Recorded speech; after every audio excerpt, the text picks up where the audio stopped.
ಧರ್ಮಸ್ಥಳದ ಪ್ರದೇಶದಲ್ಲಿ ಈ ಹಿಂದೆ ಹಲವಾರು ಕೊಲೆಗಳು, ಅತ್ಯಾಚಾರಕ್ಕೆ ಒಳಪಟ್ಟು ನಂತರ ಕೊಲೆ ಮಾಡಿರ್ತಕ್ಕಂತಹ ಸಾಕಷ್ಟು ಘಟನೆಗಳು ನಡೆದಿವೆ ಅಂತಕ್ಕಂಥ ಮತ್ತು ಆ ಒಂದು ಕೊಲೆ ಆಗಿರ್ತಕ್ಕಂತಹ ಮೃತದೇಹಗಳನ್ನು ಇವತ್ತು ಅಲ್ಲಿ ಉದಿರ್ತಕ್ಕಂತಹ ವ್ಯಕ್ತಿಗಳಿವತ್ತು ಮುಂದೆ ಬಂದು ನಾನೇ ಸಾಕ್ಷಿ ಆಗ್ತೀನಿ ಅಂತೇಳಿ ದೂರ ನೀಡಿರ್ತಕ್ಕಂತಹ ಒಂದು ಘಟನೆ ನಡೆದಿದೆ.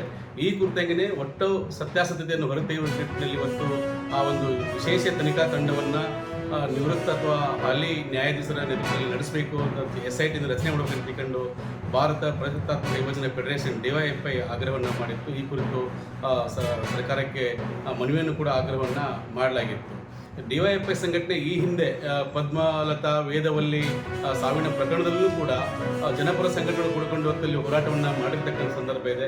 ಹಾಗೆಯೇ ಇಲ್ಲಿ ಸರ್ಕಾರ ವಿಶೇಷವಾಗಿ ನೋಡಬೇಕಾಗಿರ್ತಕ್ಕಂಥ ಏನು ಅಂತ ಹೇಳಿದರೆ 2012ರಲ್ಲಿ ಸೌಜನ್ಯ ಅಂತಕ್ಕಂಥ ವಿದ್ಯಾರ್ಥಿನಿ ಇವತ್ತು ಅತ್ಯಾಚಾರಕ್ಕೊಳಗಾಗಿ ಕೊಲೆಯಾಗಿರ್ತಕ್ಕಂಥ ಸಂದರ್ಭ ಇರತಕ್ಕಂಥದ್ದು. ಆ ಒಂದು ತನಿಖೆಯಲ್ಲಿ ಇವತ್ತು ಆ ಪೊಲೀಸ್ ಇಲಾಖೆಯ ವೈಫಲ್ಯ ಎದ್ದು ಕಾಣ್ತಾ ಇದೆ ಅಂತಕ್ಕಂಥದ್ದು. ಅದು ತನಿಖೆ ದಿಕ್ಕನ್ನೇ ತಪ್ಪಿಸಿರ್ತಕ್ಕಂಥ ಒಂದು ಘಟನೆಯಲ್ಲಿ ಆ ಪ್ರಕರಣ ನಡೆದಿರ್ತಕ್ಕಂಥದ್ದು. ಹೀಗಾಗಿ ಆ ಥರದ ಘಟನೆಗಳು ಪ್ರಕರಣದಲ್ಲಿ ನಡೆದಿರ್ತಕ್ಕಂತಹ ತಿಳಿಸ್ತಕ್ಕಂಥ ಏನು ಘಟನೆ ಆಗಿದೆ ಆ ತನಿಖಾಧಿಗಳನ್ನು ಕೂಡ ಇವತ್ತು ತನಿಖೆಯಲ್ಲಿ ತನಿಖಾಧಿಕಾರಿಗಳ ಮೇಲೆ ಒಂದು ಸೂಕ್ತ ಕ್ರಮವನ್ನು ಕೈಗೊಳ್ಳಬೇಕು.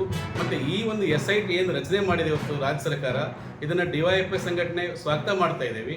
ಅದೇ ಸಂದರ್ಭದಲ್ಲಿ ನಿಷ್ಪಕ್ಷಪಾತವಾಗಿ ತನಿಖೆ ನಡೆದು ಇದರಲ್ಲಿ ಕಾಲ ವಿಳಂಬ ಮಾಡದೇ ಒಂದು ನಿರ್ದಿಷ್ಟ ಕಾಲಮಿತಿಯಲ್ಲಿ ಇಡೀ ರಾಜ್ಯದ ಮತ್ತು ದೇಶದ ಜನತೆಗೆ ಸತ್ಯಾಸತ್ಯತೆಯನ್ನು ತಿಳಿಸಬೇಕು. ಯಾರು ತಪ್ಪಿತಸ್ಥರಿದ್ದರಲ್ಲಿ ಅವರಿಗೆ ಒಂದು ಕಠಿಣ ಕ್ರಮದ ಶಿಕ್ಷೆಯನ್ನು ಮಾಡಬೇಕಂತ DYFI ರಾಜ್ಯ ಸಮಿತಿ ಒತ್ತಾಯವನ್ನು ಮಾಡ್ತಾ ಇದೆ. ಬಸವರಾಜ್ ಪೂಜಾರಿ, DYFI ರಾಜ್ಯ ಕಾರ್ಯದರ್ಶಿ. ಕಾರ್ಮಿಕ ಅಧಿಕಾರಿಗಳಿಗೆ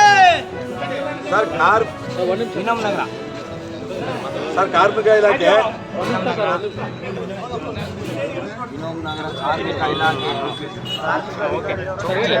ಸರ್ ವಿರಾಮದಲ್ಲಿ ಕಾರ್ಮಿಕ ಇಲಾಖೆ ಒಂದು ಆಫೀಸ್ ಇದೆ. ಆಫೀಸಲ್ಲಿ ಇವತ್ತು ಸಂಜೆ 6:30ಗೆ ಇವರು ಸಂಡೇನವರಿಗೆ ಪರ್ಮಿಷನ್ ಇದೆ ಅಂತ ಇವತ್ತು ಡ್ಯೂಟಿ ಮಾಡಲಿಕ್ಕೆ ಲಡ್ಜರ್ ನೋಡ್ತೀವಿ. ಲಡ್ಜರಲ್ಲಿ ಅವ್ರು ಸೈನ್ ಇರಬೇಕು. ಅಧಿಕಾರಿಗಳು ಅವ್ರು ಹೇಳ್ತಾರೆ ವೇಸ್ಟೇಜ್ ಪೇಪರ್ ಅಂತಾರೆ. ಹತ್ತತ್ರ 2 ಟಾಟಾ AC ಒಳಗೆ ತುಂಬಿದ್ದಾರೆ, 1 ಟಾಟಾ AC ತಪ್ಪಿಸ್ಕೊಂಡು ಹೋಗಿದೆ. ಆ ಟಾಟಾ AC ಬರ್ಬೇಕು ಇಲ್ಲಿಗೆ. ಆ ಟಾಟಾ AC ಒಳಗೆ ಇನ್ನೂ ಏನೇನಿದೆ ಕರ್ತವ್ಗಳು ನಾವು ನೋಡ್ಬೇಕು. ದಯಮಾಡಿ ಕಾರ್ಮಿಕ ಇಲಾಖೆ ಕಾರ್ಮಿಕರಿಗೆ ಒಬ್ಬರಿಗೂ ಎಷ್ಟು ಗಾಡಿಯಲ್ಲಿ ಸರ್? ಒಂದೇ ಸರ್. ಯಾವ ಸ್ಥಳೀಯರ ಆಗ್ರಹ ಏನು ಸರ್? ಒಂದು ನಿಮಿಷ ಇಲ್ಲ ಸರ್. ನಾವು ಯಾವುದೇ ರೀತಿ ಒಂದೇ ಸರ್ ನಾವು ಇದು ಮಾಡಿದ್ವಿ ಸರ್.